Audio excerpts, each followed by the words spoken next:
All right, so we're going to change gears a little bit and talk about syncope, which to me is one of the most fun things in emergency medicine. Syncope is defined as a transient loss of consciousness followed by loss of postural tone, or associated with the loss of postural tone with brief and spontaneous recovery. So patient's awake, alert, and normal, then loses tone, falls to the ground, unconscious. Generally, the loss of consciousness has to be very brief because they're hypoperfusing the brain, and then they wake up on their own. So if you have to give an AMP at D50, that's not considered syncope. Also, it has to be a brief loss of consciousness. So the patient who says, yeah, I passed out at 2 o'clock in the morning and I woke up at 7 a.m., that's not syncope either. That's Jack Daniels or a methadone, all right? So it's actually fun, and you can do a fantastically small workup that is completely based on the evidence.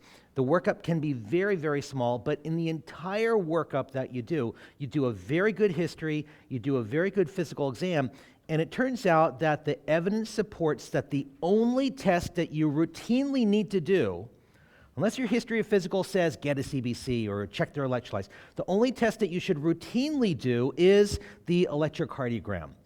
And I would suggest that you should probably be getting electrocardiograms in everybody. I don't want to make anything 100%, but nearly everybody with syncope ought to get a 12-lead ECG. And so in the half hour that I have, I'm going to spend a little time talking about what you should be looking for on that 12-lead ECG. Now, everybody looks for these couple of things. I call these the no-brainers.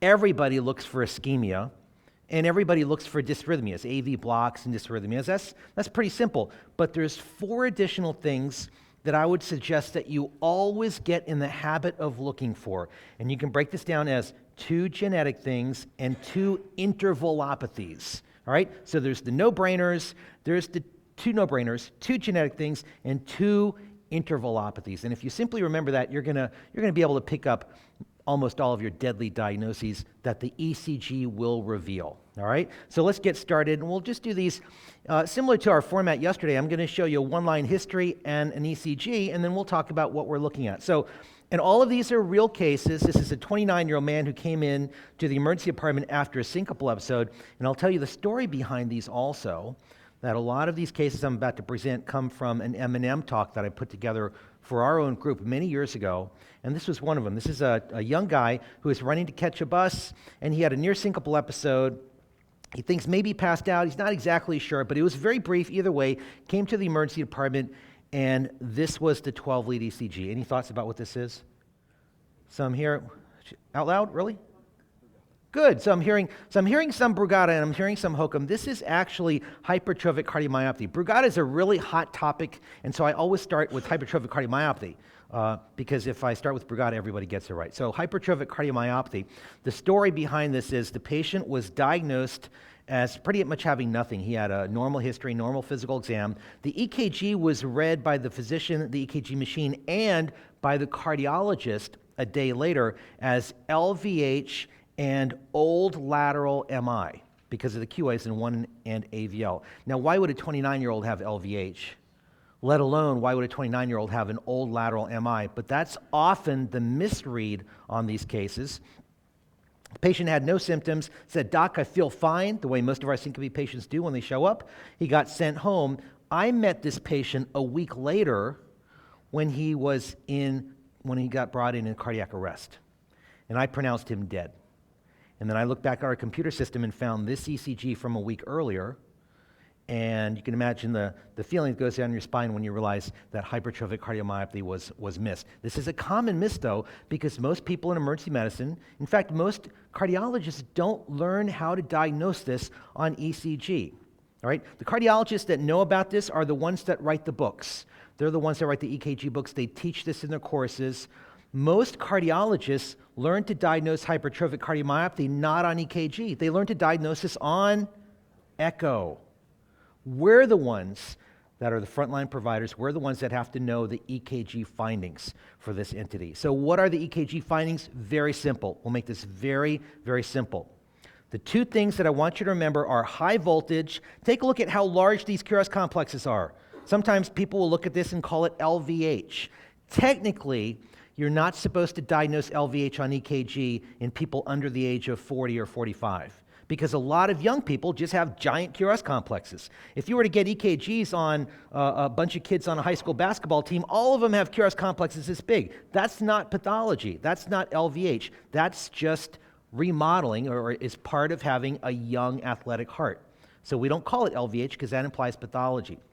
All right, so that's a little bit of semantics. But when you look at the 12 lead, you're going to see big QRS complexes, so large amplitude QRS complexes, and the other key finding is deep narrow Qs in the lateral leads. What are the lateral leads? 1, AVL, and V5 and V6. Now, those are the most common. Sometimes you'll see them inferior, but most commonly lateral. Now, in this case, V5 and V6 are fairly unremarkable, but take a look at how deep and narrow these are. The other key point is don't mistakenly say old lateral infarction. These are not infarction Q waves. Infarction Q waves have to be at least 1 box wide and about 1/3 the height of the entire QRS. These are 1/3 the height of the whole QRS, but they're not wide enough. Infarction Q waves have to be at least a box wide. When you see very deep, very narrow Q waves, especially in the lateral leads with high voltage, think about hypertrophic cardiomyopathy. And what you do for that patient, send them for a confirmatory test called Doppler echo, easy enough to get. Send them for a Doppler echo, and if it's positive, you just saved a kid's life. All right, you just saved a young person's life. If it's negative, you're done. But if it's positive, you just saved the life of a young person who probably would have gone back out there, and the next time they're exerting themselves, they might very well drop dead, as we hear about all too often. So I'm going to show you just a bunch of cases to really hammer home this simple finding. Here's another case. High voltage, deep narrow Qs, 1, AVL, V5, a bit in V5, and in V6. See how narrow these are. These are not infarction Q waves. Here's another case. High voltage, big QRS complexes, deep narrow Qs, 1, AVL, V5, and V6. Sometimes they're inferior, but in my experience, most of the time, they're in the lateral leads. And here's another example. High voltage. Sometimes high voltage can screw up your T waves. That's just very nonspecific. But high voltage, take a look at these Q waves. Very deep and narrow in 1, AVL, and just a little bit in V5 and V6. These are fairly unremarkable, but in this case, 1 and AVL really give your diagnosis. Here's another example. High voltage, and in this case, not much in 1 or AVL, but strange deep Q waves in V5 and V6. Here's another example. High voltage, deep narrow Qs, 1 AVL, V5, and V6. Again, there's nothing else that produces Q waves that are very deep and narrow. Here's another example. Take a look at this. High voltage, not much in 1 or AVL, but take a look at these Qs. Very deep, very narrow. These are like daggers. You can almost imagine OJ hanging onto the end of these things. There's just nothing else in emergency cardiology that's going to give you Q waves that look like this. So when you see Q waves that look like this in your post-syncope patient, send them for a Doppler echo. You're going to save a young kid's life. All right, the majority of these are going to be young men, but not always. It can occur in young women as well, but almost always, practically always, there's high voltage, and the key thing you're looking for is deep, narrow Qs. Now, you can have hypertrophic cardiomyopathy without the deep, narrow Qs, and that becomes very nonspecific. You have to work those patients up purely based on clinical suspicion. But this being an EKG lecture, what I want to hammer home is that when you see high voltage with deep, narrow Qs in the lateral, in particular, in the lateral leads, send the patient for a Doppler echo, and you're going to save someone's life just by knowing how to read this finding on EKG, which is not commonly taught. All right? So, questions? Yes? Great question. So what if you can't get a Doppler echo right away? My preference would be to try to get it right away, but in many scenarios, you can't get it right away. What do you do? In that particular scenario, I think it is safe to send them home, and just like you suggested, you tell the patient, don't exert yourself until you get that Doppler echo. No exertion, just be a couch potato. And the one other thing that I would do is I would put them on beta blockers, all right? So we didn't get into the pathophys here, but the primary problem with hypertrophic cardiomyopathy is diastolic dysfunction. Most cardiomyopathies have rotten systolic function. These patients have pretty good systolic function. That's how they're athletes. You know, you hear about the high school basketball player or the college football player. They wouldn't possibly be athletes without good systolic function. They've got good systole. It's diastolic function or filling that's really bad. If you ever want to improve diastolic function, in other words, if you ever want to improve filling, how do you do that? Slow down the heart. Put them on beta blockers. That gives them more time for filling. all right? So what you're going to do with these patients in that scenario, put them on low-dose beta blockers, tell them do not exert yourself, and get that Doppler echo the next day or within the next couple of days. And the Doppler echo is the diagnostic test. If it's positive, there are some surgical therapies and some medical, but mostly surgical therapies I think are most successful that can help resolve this problem. And the patients have pretty good long lives. If you miss it, there's a decent chance that the patient's going to go out and have that sudden cardiac death the next time they're running down the football field or basketball court or running to catch a bus. All right, other questions? Yep. Great. So are beta blockers going to mitigate the diagnostic utility of the echo? No. The beta block, because what you're looking for in echo is you're looking for a hypertrophied septum, which will still be there, and then some outflow obstruction of the LV, and the Doppler echo should still pick that up. Nice question. There's another hand that went up here. Yep. Exactly. What happens is during times of severe catecholamine excess, a catecholamine outpouring, what happens is they get a sudden obstruction to LV outflow, cardiac output drops, the patient drops, and the patient can then degenerate into a malignant arrhythmia. If they're lucky, the VTach spontaneously converts back to sinus rhythm, they wake up, and that's called syncope. If they're not lucky, it degenerates from VTach to VFib to asystole, that's called sudden death. All right? So you see, syncope and sudden death are often the same disease along the spectrum of how lucky you are. All right? So we've got to pick up these diagnoses when they're lucky enough to show up after syncope. Right?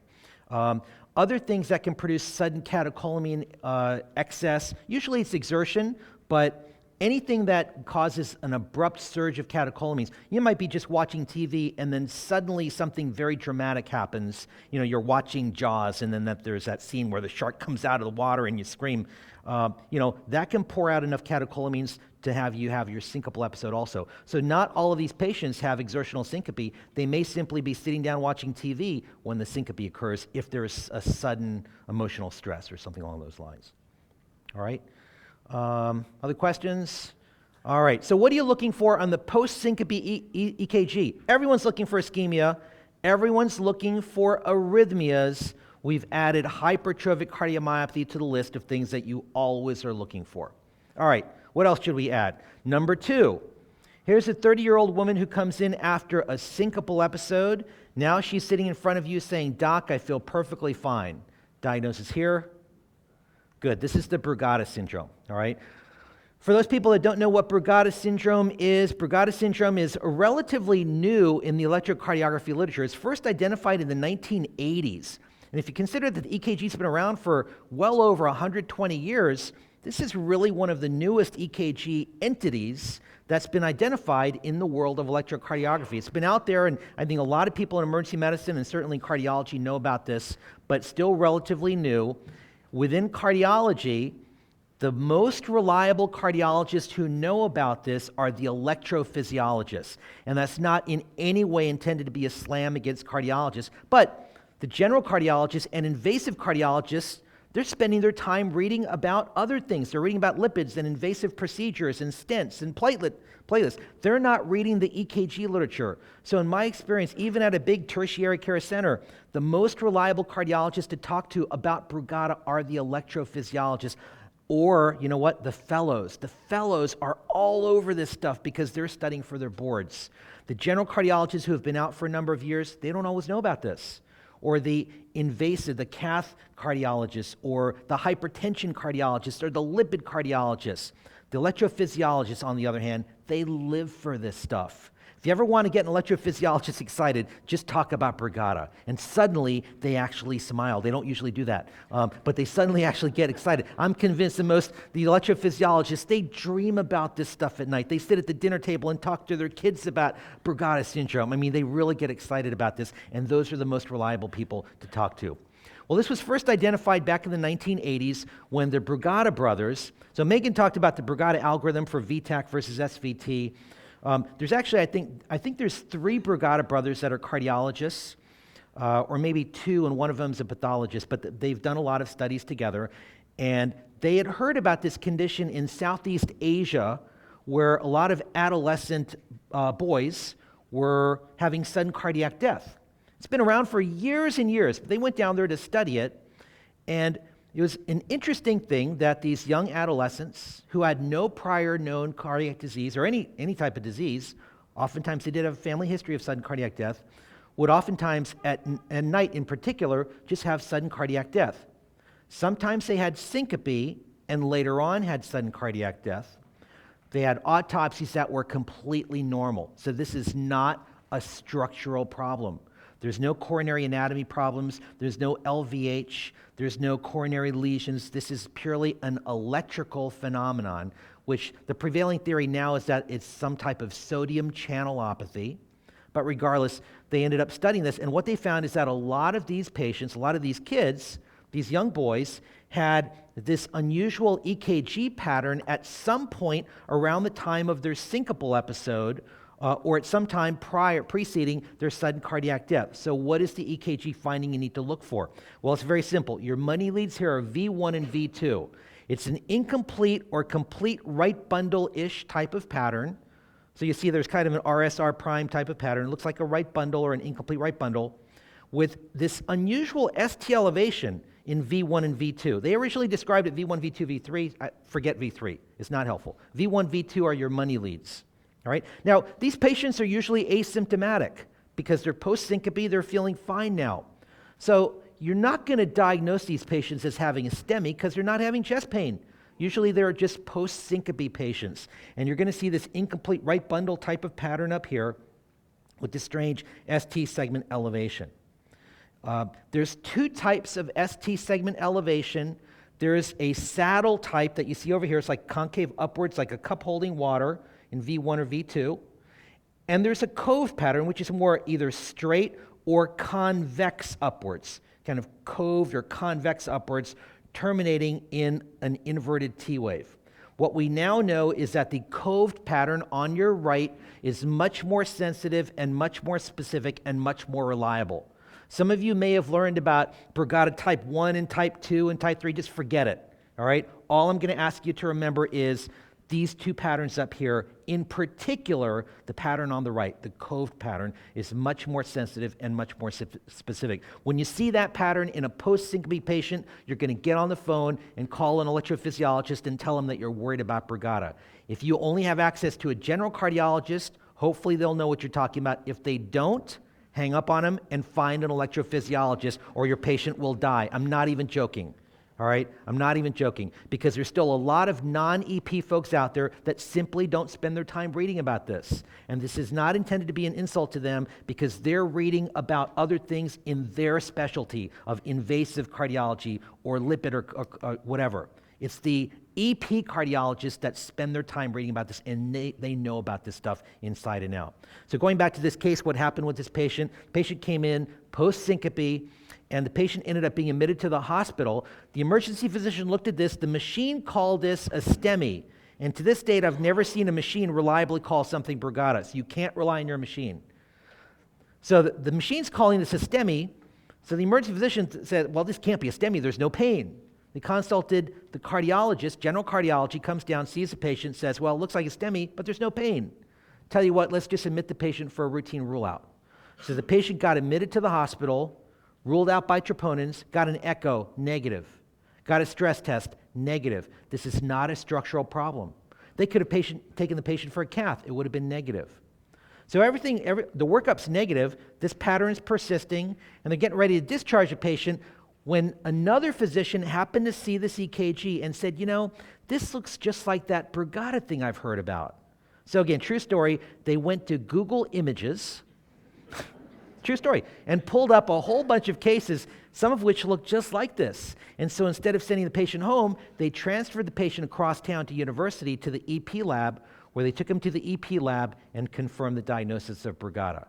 Now, what do the electrophysiologists do? They take him to the EP lab. Because the prevailing theory is that this is a sodium channelopathy, what the electrophysiologists do is take him to the EP lab, and they infuse a very potent sodium channel blocker, usually of which is something called agmaline. All right, it's not something we use in the emergency department, but it's a very potent sodium channel blocker. One of three things happens when you infuse this medication. Number one, nothing happens. If nothing happens, you just ruled out the diagnosis.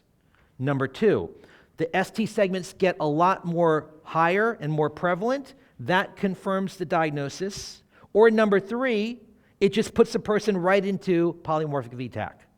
If that happens, they just shock them out of it and then put an AICD in, and that's the treatment of choice. There are no medications that reliably treat this. The only effective therapy is placement of an AICD, and that's why you've got to get the EP folks on board. All right? Now, I said that what happens here is these patients have a propensity to develop polymorphic VTAC, and the electrophysiologists are okay with that. They have electrodes in the heart. They can shock them out of it. It's not a big deal. All right? But when these patients out in the field or in the community, when they go into polymorphic VTAC, they hypoperfuse the brain, they fall to the ground. And one of 2 things happens. Either it spontaneously converts and they wake up, and that's called syncope, or it degenerates to VFib and they die, and that's called sudden cardiac death. So once again, you see that syncope and sudden death are often the same disease along a spectrum of how lucky you are. All right? If they're lucky enough to wake up and they come into the emergency department with syncope, this is what you've got to pick up, because if you miss it, they're going to go back out, and the next time they may have that sudden cardiac death and not be so lucky. So let me show you a bunch more examples to really hammer home this pattern. All of these are post-syncope patients. Take a look at V1 and V2. Now this patient was, again, from my M&M case series, this is a patient that I pronounced dead. This patient was seen in the emergency department several days earlier after she had a syncopal episode, and this was diagnosed as just incomplete right bundle, nothing else. That's what the machine called it. That's what the physician called it. The patient got discharged home. A few days later, had another syncopal episode. By the time paramedics arrived, she was in VFib. They were unable to resuscitate her. They brought her to the emergency department, and I pronounced her dead and found this EKG in the computer from several days earlier. This is about as classic of a Brugada pattern as you get. Yep. Is this usually something diagnosed in adolescence, or can it be at any age? Okay, great. I'll get to that in just a second. Great question. What ages? All right. So this was actually a 35-year-old African-American woman. The totally wrong demographic. Okay. So she's got the incomplete right bundle with oblique ST elevation terminating in an inverted T wave in V1 and V2. Here's another example. This is a patient who came to the emergency department also in cardiac arrest. We got this patient back, but this patient, last I heard, ended up with hypoxic encephalopathy, and last I heard, lives in one of our nursing homes with a PEG and a trach and no mental status. This EKG was obtained in her doctor's office a week earlier when she presented after a syncopal episode. And you just wonder if that physician had known about Brugada, that her outcome could have been very different. Now, I don't think it's standard of care for primary care docs to know about this, but if you know about this, this is an opportunity to save a life. All right. So who ends up getting this? Back to your question. This was first identified in adolescent boys. As the world of electrophysiology has come together, and there's actually been at least 3, I think maybe 4 international consensus conferences on Brugada during the past 20 years, they now believe that Brugada is responsible. First of all, Brugada has been identified in every ethnic group, men and women, every country. The lowest age that people are talking about it is age 2. And so the Brugadas and other peds cardiologists believe this may be a more common cause of SIDS than previously recognized. And the oldest age that I've heard of is a 70-year-old. The oldest age case that someone sent me is a 65-year-old. So it spans the entire spectrum of ages. The average age of diagnosis is around 40 years old. So very different than the Southeast Asian adolescent boy. All right, yep, question? Correct. This was from a primary care doctor's office. What's that? I'm sorry? Was it because of syncope? The patient presented to the primary care doc's office because of a syncopal episode. And this EKG was done. The computer read this as simply incomplete right bundle. That's about it. The primary care physician didn't think much more of it. So post-syncope, this EKG is something you're always going to see? So let me answer that. That's a great question leading me to something else that's important to mention. This Brugada pattern will probably be there around the time of the syncope, around the time of the event. But we also know that the Brugada pattern can come and go, unfortunately. So you can get an EKG from a year ago, or maybe a year later, and it may be gone. A week later, it may be gone. Nobody exactly knows why that's the case. All right? There's still a lot of research being done to try to figure out why it can come and go. Why is it that for some reason a person can go 10, 20, 30 years and then they get to 40, 41 years old and then suddenly they start having episodes and the Brugada pattern shows up. Nobody really knows that. What we do know is that it tends to be more prevalent if somebody's on a sodium channel blocker, like cocaine or antidepressants and so on. We also know that fever and hot ambient temperature tends to bring the pattern out more. Maybe that's why it's first identified in Southeast Asia near the tropics. All right? So hot ambient temperature, nobody really understands why that is the case. All right? But if you see the EKG and it doesn't have the Brugada pattern, you're out of luck. But most of the time, if a patient just had the syncope, and that's why they're coming in, you're probably going to see this. Yeah. So when do you see this? So if it's an incidental finding, so Are you obligated to work that out? sure. So if you see the coved pattern, the more sensitive and more specific pattern, and it's purely incidental, I would refer that person to an electrophysiologist. Maybe not today, but I would get that patient in to see an electrophysiologist. If it's the saddle pattern, and they've got no other signs or symptoms of syncope, they have no prior family history of sudden death, they haven't been having syncopal episodes before, the saddle pattern probably is not enough to justify a workup. But the coved pattern, even if that's incidental, most electrophysiologists want to work that up. Right? Yep. 60-year-old, so somewhat of an incidental finding, but his brother dropping dead prompted your suspicion. Yeah, good. That's a life saved. That's a life saved, unfortunately.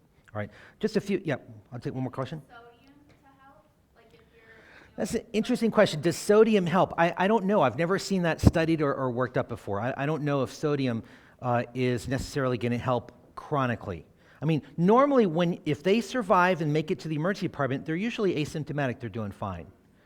And so the key thing there is just get them in to see an electrophysiologist. Is a bolus of sodium there in the ED going to help?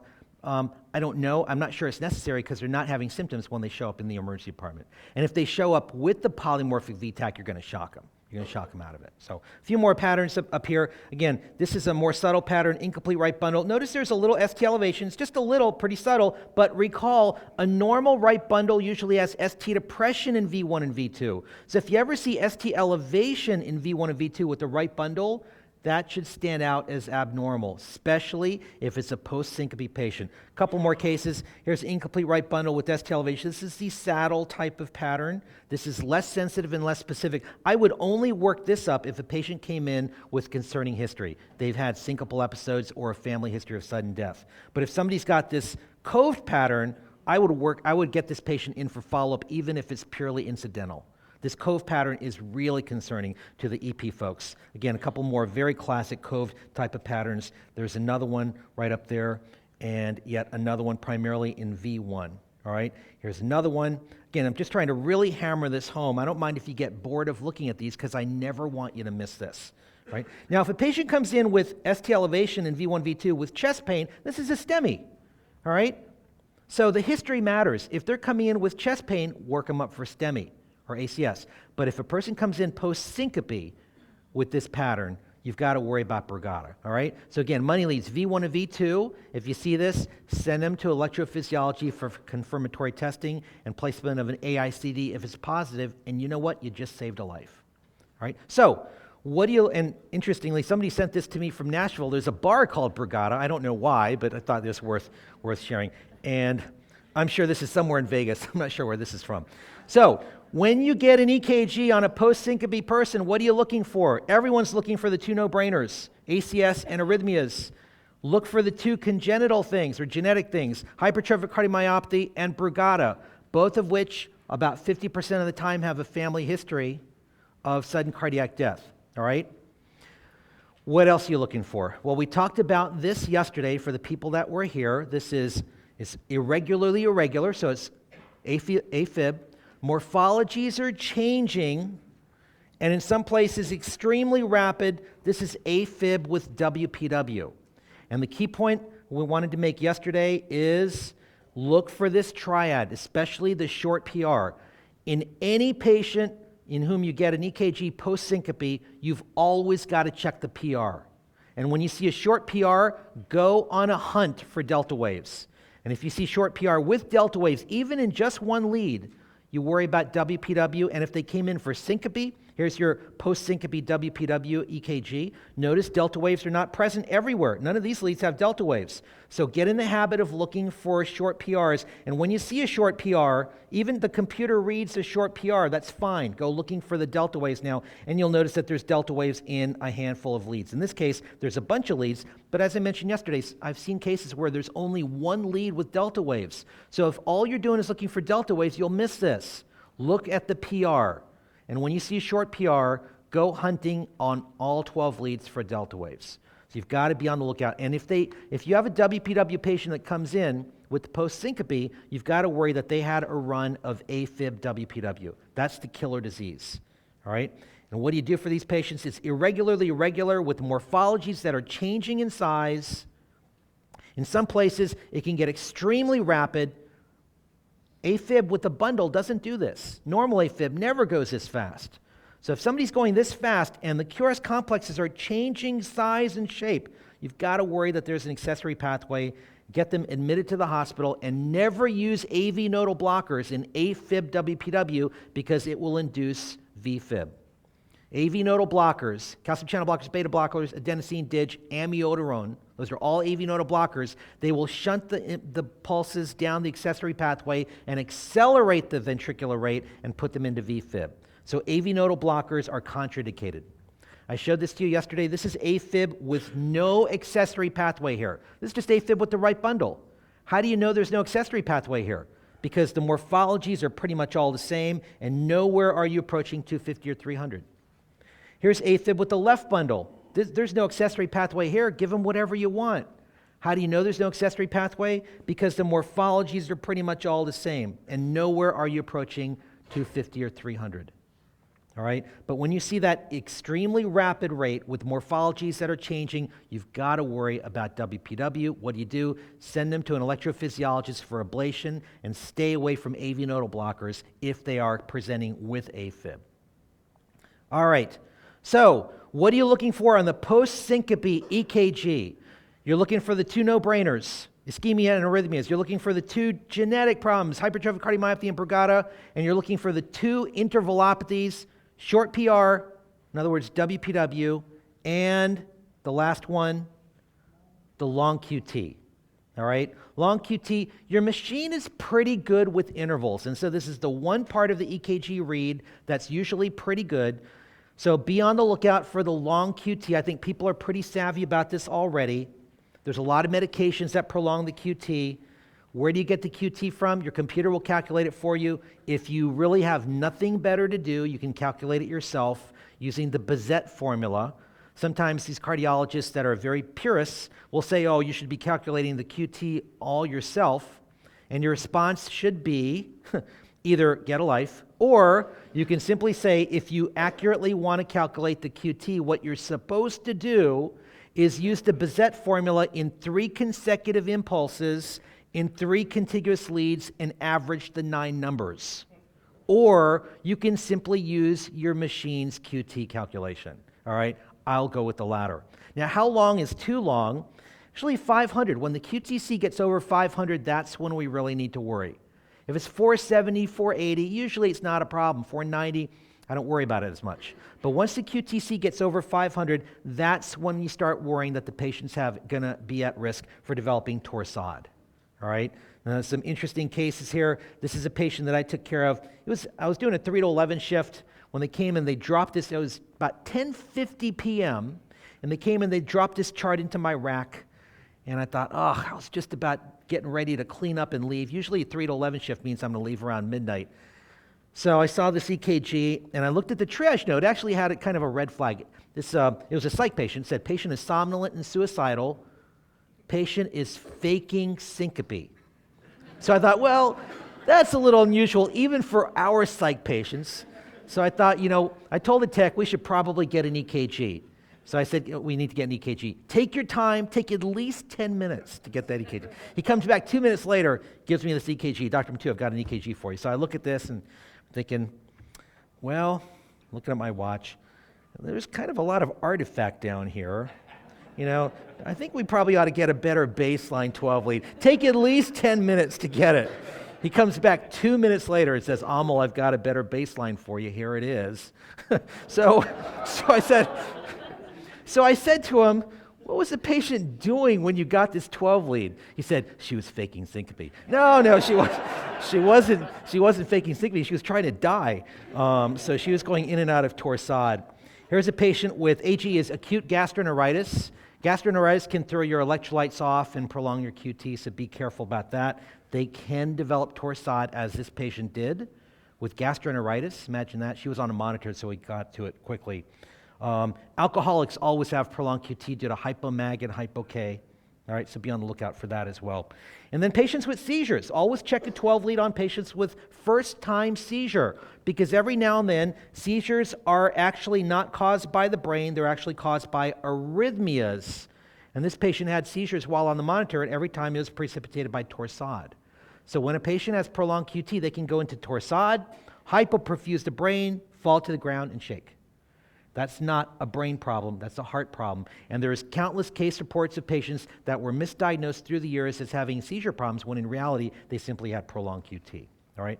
If you encounter prolonged QT, look for the underlying cause and treat the underlying cause. Shock them if they're in torsade.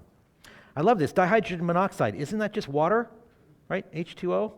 Kind of sounds a little bit scary. All right, and so this was kind of interesting. This is supposed to say, pen is broken. Please use finger. Got to watch this spacing there. All right. So last point, just to recap. When you get an EKG on a post-syncope patient, what are you looking for? 2 no-brainers, ischemia and arrhythmias. 2 genetic problems, hypertrophic cardiomyopathy and Brugada, and 2 intervalopathies, short PR, in other words, delta wave or WPW, and prolonged QT. All right, look for that prolonged QTC. I'm a bit over time, so I'll take questions at the break. I want to hand things over to Amal. And again, thanks for your attention, but I'll be around for any questions right now.